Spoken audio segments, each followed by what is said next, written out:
American airborne troops had lost over half their equipment and 1 in 5 of their men. And now it was the turn of the 81st Airborne to be laid to rest before their comrades in arms paid them a final tribute.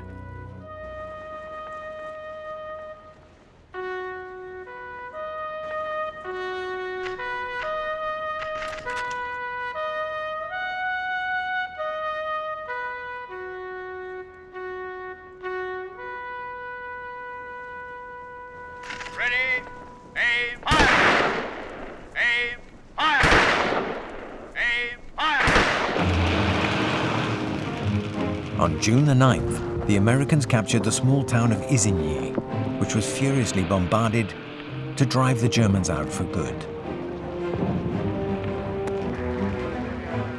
The German defense of Isigny had prevented Allied forces from Omaha from linking up with those from Utah and continuing together towards Cherbourg.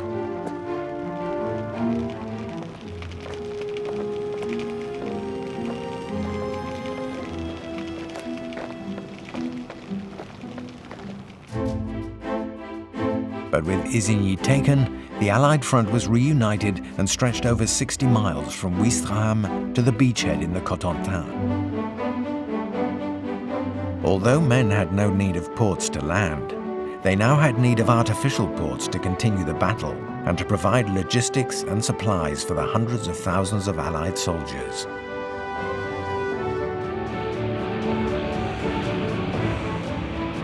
Every day, 150 to 200 ships unloaded some 7,000 vehicles, 15,000 tons of supplies and thousands of men in the port of Arromanches on the British side and the port of Omaha on the American side.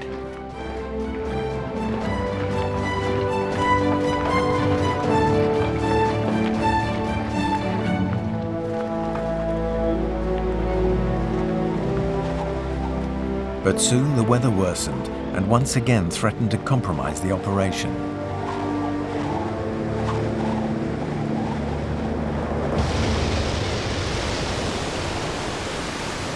Normandy hadn't seen a storm like it in 40 years. Inside the anchorages, ships were tossed around like rag dolls.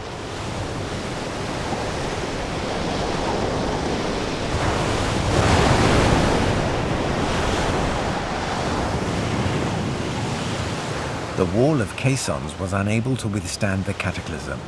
Worse still, some of them broke away, letting the waves surge into the port.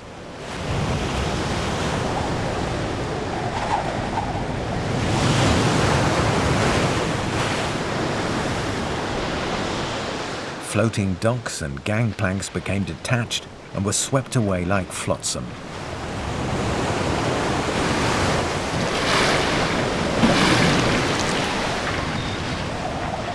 The storm would last for a full 4 days, interrupting the supply of materials and reinforcements. On the morning of June the 23rd, clear skies revealed the sorry sight of hundreds of ships and wrecks run aground along the beaches.